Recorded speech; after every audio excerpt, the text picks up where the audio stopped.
इं ईं उं ऊं ब्रुं ब्रों द्रं द्रों यें ऐं ओं औं अं मः रामक्षेत्रे शकाब्दे अस्मिन् वर्तमाने व्यावहारिके श्रीमत विश्वावसुनाम संवत्सरे दक्षिणायने हिमवन्त ऋतौ चापेर्के शुक्लपक्षे दशम्यां तिथौ अश्विनी नक्षत्रयुक्त इंदुवासरयुक्तायां श्री शुभतिथि शुभवार शुभ नक्षत्र शुभयोग शुभकिरणादि एवं गुण विशेषण विशिष्टायां शुभतिथौ अस्माकं सकुटुम्बानाम् अस्य यजमानस्य सकुटुम्बकस्य क्षेमस्थैर्य वीर्य विजय अभय आनंद आयुरारोग्य ऐश्वर्याभिवृद्ध्यर्थम् अस्मिन् रमाशक्ति मिशन नामांकित संस्थायाः स्थित समस्तविध अधिकारिवर्गाणां नौकरवर्गाणां सेवकवर्गाणां निर्देशकवर्गाणां च प्रत्येकं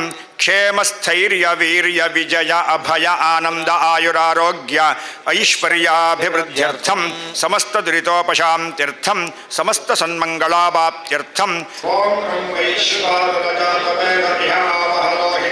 सर्वकर्माणि साधय स्वाहा ओम ब्रह्मैश्वादवजातवेद इह आवहलोहिताक्ष सर्वकर्माणि साधय स्वाहा ओम ब्रह्मैश्वादवजातवेद इह आवहलोहिताक्ष अग्निं प्रज्वलितं वन्दे जातवेदं हुताशनं स्वर्णवर्णमतलं समिद्धं विश्वतोमुखं श्रीयज्ञेश्वराय नमः सुमङ्गलेभ्यं मधुरिमां समेत पश्यतां सौभाग्यमस्यै तत्पादास्थं विपरेण दीर्घमङ्गली सौभाग्यवती भव प्राच्यां मुदगग्रैः दक्षिणस्यां मुदगग्रैः प्रतीच्यां मुदगग्रैः उदीच्यां मुदगग्रैः पूर्वपश्चिमपरिस्फुरणमूलयोरुपरि दक्षिणम् उत्तरतस्तदग्रयारधस्तात् पुनः परिषिञ्चते दक्षिणतः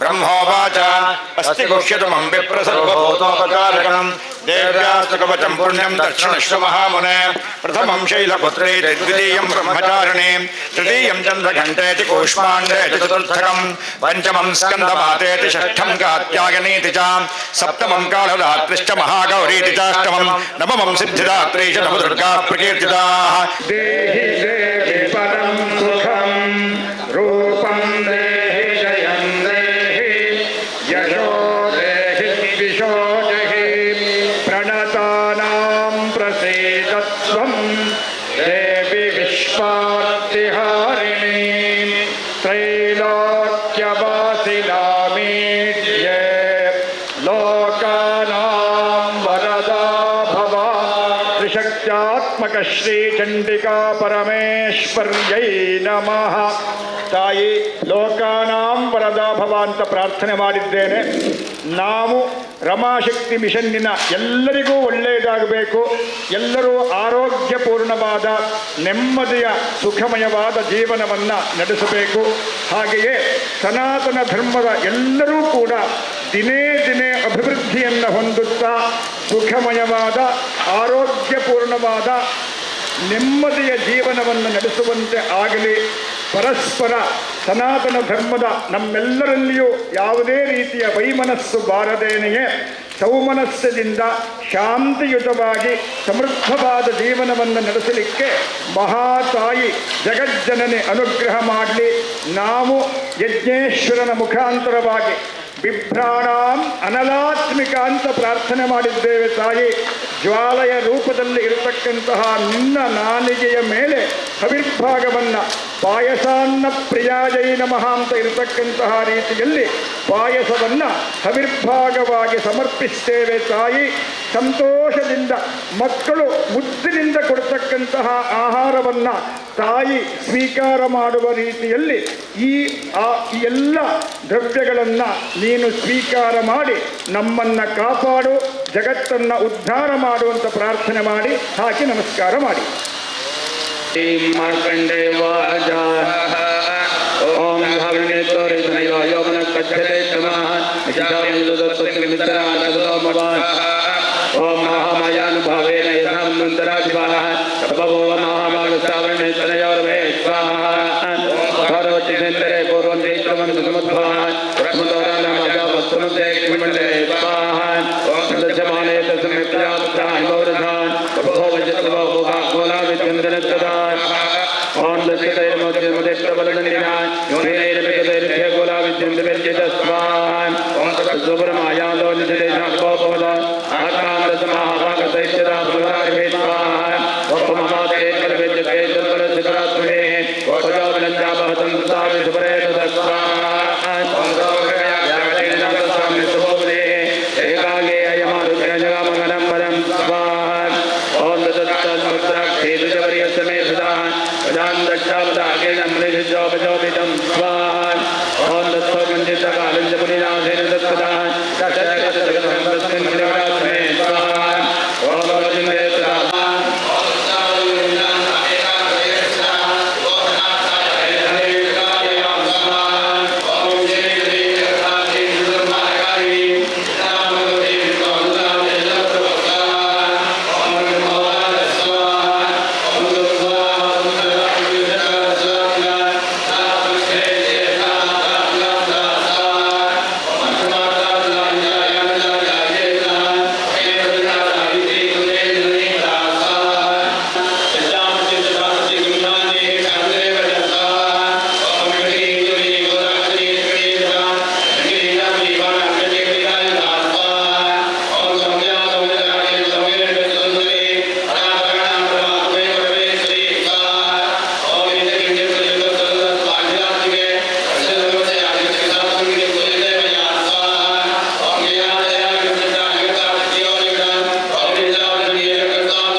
संरब्धो प्रारयति दारुणैः स्वाहा ततो वेगात्मोत्पत्तिर्वर्तजमृगारिणां करप्रहारेण शिरश्चामरस्य पृथक्कृतं स्वाहा ओम दत्तरचरणे देव्याचलावृक्षाद्भिर्हतः दन्तमुट्टितलैश्चैव करालक्षनिपातितः स्वाहा ओम देवी पूर्णयामातदोद्धतं भास्करं भिन्दिपालेन बाणैः ताम्रं तथान्धकं स्वाहा ओम उग्रास्तिमुग्रवीर्यं च तथैव च महाहनुं त्रिनेत्रं च त्रिशूलेन जघान परमेश्वरी स्वाहा ओम बिडालस्यातिनाकायात् पातयामास वै शिरः दुर्धरं दुर्मुखं च भोजने निन्नेयमक्षयं स्वाहा ओम एवं संक्षीयमाणे सैन्ये महिषासुरः माहिषेण रूपेण त्रासयामास तान् गणान् स्वाहा ఓం కాంచిత్తుండ ప్రహారేణ ఖురక్షేపై తథాపరాన్ లాంగులతాడతాం చాన్నంజంగాభ్యాం జవిదారితాం స్వాహా ఓం వేగేన కాంచితపరాన్నాదేన భ్రమణేన చ విశ్వాత్మోనేనాన్యాన్ పాతయామాత భూతలే స్వాహా ఓం నిపాత్య ప్రమథానేకమభ్యదావతసోదరః ఇమం హంతుం మహాదేవ్యాः కోపం చక్రే తదోంబికా స్వాహా ఓం సోపి కోపాన్ మహావీర్య ఖురక్షుణ్ణమహీతలః గంగాభ్యాం పర్వతానుచ్చాం నిక్షేపదన్నాద చ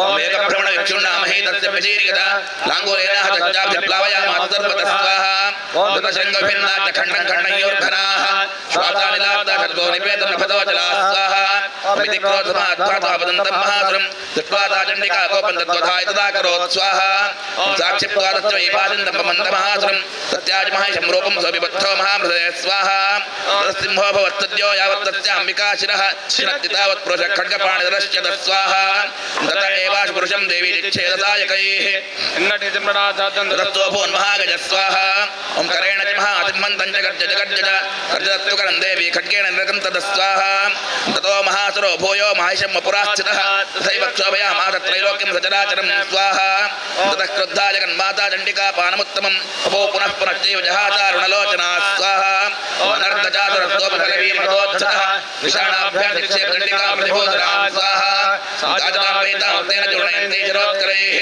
వాచనం మదోద్ధృతం పరాకులాక్షరం స్వాహా ఓం దేవ్యవాచ స్వాహా ఓం గర్జ గర్జ కృతమూఢమదయావత్కామ్యహం మయా త్వయ నేత్రైవ గర్జత్యంత్యాదేవతా స్వాహా ఓం ఋషిర్వాచ ఓం ఏవముక్త్వా సమత్వత్యధారోఢాతం మహాసురం పాదేనాక్రమ్య కంఠే చితులేనైన మతాడయత్ స్వాహా తదస్తోపదాక్రాంతస్తయాని ముఖాత్తదా అత నిష్కాంత ఏవ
शरण्ये त्र्यंबके गौरी नारायणि नमोस्तुते स्वाहा ओम सृष्टिस्थिति विनाशानां शक्तिभूते सनातनि गुणाश्रये गुणमये नारायणि नमोस्तुते स्वाहा ओम शरणागत दीनार्थ परित्राण परायणे सर्वस्याद्यवे देवी नारायणि नमोस्तुते स्वाहा ओम हंसयुक्त विमानस्थे ब्रह्माणि रूपधारिणि कौशाम्भाक्षरिगे देवी नारायणि नमोस्तुते स्वाहा ओम त्रिशूलचन्द्रायुधरे महावृषभवाहिनि